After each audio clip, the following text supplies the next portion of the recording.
Penulis novel ReZero ternyata adalah dalang di balik anime isekai yang satu ini cuy. Judul animenya adalah Suicide Squad Isekai. Anime yang dibuat berdasarkan suatu franchise yang dibuat oleh DC Comics yang pertama kali muncul pada tahun 1987. Yang judulnya Suicide Squad, menceritakan tentang pasukan bocil kematian. Judulnya aja Suicide Squad anjir. What do you expect man? Mereka ini adalah sekelompok kriminal yang ditugaskan untuk melakukan suatu misi. Kalian mungkin pernah lihat salah satu filmnya. You know, yang cokernya banyak tato, terus suka diedit pakai lagu lai lai lai lai. Atau mungkin film yang satunya lagi, yang ada John Cena-nya. Dan di tahun ini, mereka juga merilis sebuah game yang berjudul Suicide Squad Kill the Justice League, yang kata orang-orang jelek. Ratingnya di IMDb aja sampai 4,2/10. Bintang Skibidi. Tapi gue gak tahu, gue gak pernah main, dan gue gak peduli juga. Gak ada terlalu banyak hal yang bisa gue katakan tentang komik atau film superhero dan supervillain ini. Karena gue gak tahu apa-apa soal mereka. Gue mungkin pernah baca atau nonton beberapa, kayak Spider-Man, Batman, Avengers, tapi gue gak pernah masuk sedalam itu. Jadi gue gak mau sotoy tentang hal ini. Soalnya gue cuma tahu anime, anjir. Dan sekarang, gue pengen coba ngebahas. Karena ternyata, mereka bikin anime tentang Suicide Squad yang menjalankan misinya di isekai. Lu fans anime? Merapat.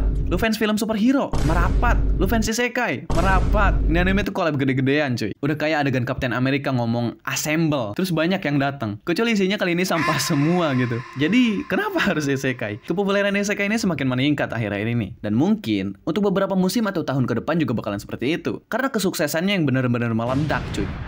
Saking populernya genre isekai, mungkin pihak di sini pengen membaur dengan fans anime yang bau bawang kayak kalian. Mereka pengen memperluas audiens mereka dengan cara yang seperti ini. Ini juga bukan yang pertama kalinya DC membuat anime. Mereka pernah membuat Batman Ninja di tahun 2018. Film animasi Batman yang dianimasikan dengan gaya anime Jepang. Jadi, apa yang membuat anime Suicide Squad Isekai ini spesial? Apakah karena ceritanya yang menarik? Mungkin iya, tapi mungkin enggak juga deh. Menurut gua, yang bikin anime ini spesial itu adalah orang-orang yang ada di balik pembuatan anime ini cuy. Ditulis oleh Tappei Nagatsuki, orang yang nulis cerita novel ReZero, yang katanya anime isekai dengan MC paling menderita gitu. Dan juga orang yang nulis cerita anime Vivi, yang dianimasikan oleh Wit Studio. Lagu endingnya yang dinyanyikan oleh Mori Calliope, VTuber susu badak.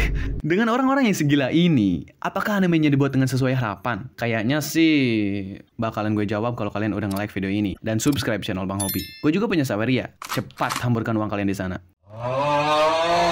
Gotham City adalah sebuah kota yang dimana kata aman nggak berlaku di sana. Banyak banget kriminal kelas atas yang bikin Batman sakit kepala. Apalagi kalau udah ada si Joker sama si Harley. Dikit-dikit ngerampok, dikit-dikit main petasan. Gak bosen apa? Sekarang juga mereka ngelakuin itu sambil pakai mobil piano anjir. Elon Musk ketar-ketir lihat ini cok. Tapi beberapa saat kemudian kesenangan mereka berakhir. Mereka disergap oleh Intel yang siap siaga buat nangkep mereka. Joker dan Harley pun terpaksa berpisah. Joker berhasil melarikan diri, sedangkan Harley ditangkap oleh cewek yang namanya Katana. Harley pun dipenjarakan selama setengah tahun di tempat yang khusus untuk menahan seorang kriminal kelas atas seperti dia. Tapi itu nggak berlangsung lama, soalnya orang yang namanya Amanda Waller datang buat jemput dia. Selama setengah tahun ini, Amanda Waller telah melakukan suatu eksperimen. Eksperimen untuk menciptakan suatu portal yang menuju ke dunia Dragon City. Lihat aja, pulaunya terbang semua anjir. Dia berencana untuk mengirim Harley dan para kriminal kelas atas lainnya untuk menjelajahi pulau tersebut. Karena mereka haus akan sumber daya. Negara elang gak dimana-mana kerjaannya ngejajah mulu anjir. Dan kalau mereka nggak nurut, kepala mereka bakalan meledak. Karena mereka udah ditanam suatu bom di leher mereka biar mereka nggak jadi liar. Tapi gak lama kemudian pesawat yang mereka kendarai malah jatuh,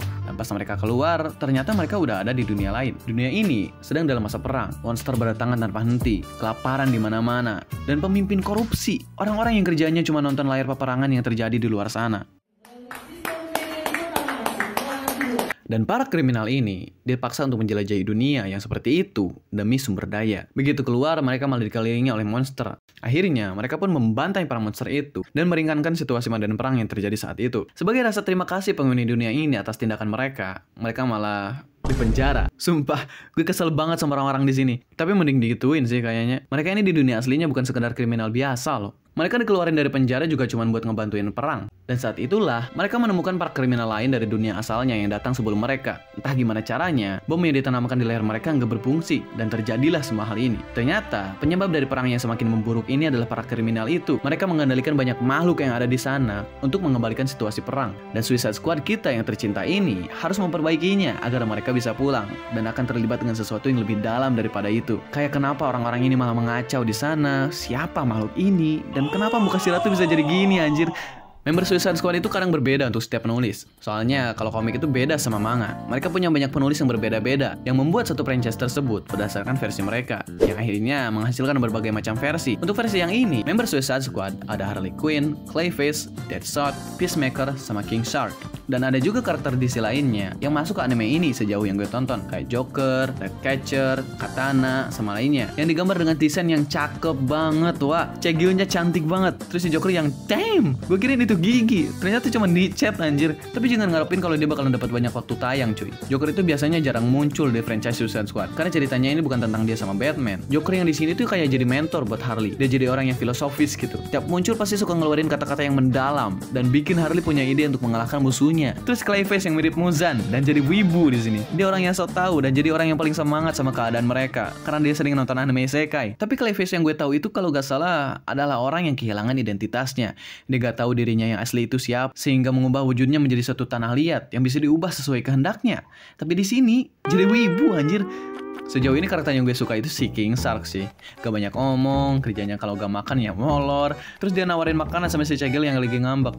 Sebenarnya gue bingung harus ngomong apaan lagi. Gue baru nonton 4 episode soalnya jir. Tapi demi update konsisten ya udah gue gabres aja. Ini anime tuh sebenarnya udah gue tunggu-tunggu semenjak trailernya liris. Maksud gue ya orang-orang yang bikinnya aja segila itu loh. Tapi gue gak terlalu banyak berharap juga. Gue ada firasat kalau anime ini bakalan punya banyak kejelekannya. Ya gue bingung aja gitu. Ini gimana caranya mereka bakal ngegabungin kartun Amerika sama genre yang sangat-sangat pasaran gitu. Dan konsep yang genre ini bawakan juga semakin kesini malah semakin absurd, yang bikin gue jadi pesimis. Dan ternyata firasat gue gak salah-salah amat. Anime ini punya alur cerita yang biasa aja, gak ada hal yang spesial selain karakternya yang diambil dari komik DC. Ceritanya udah terlalu biasa aja gitu. Mereka masuk ke dunia lain, pas dunia lain mereka mengalami suatu konflik, dan konflik yang awalnya simple malah jadi semakin dalam dan rumit.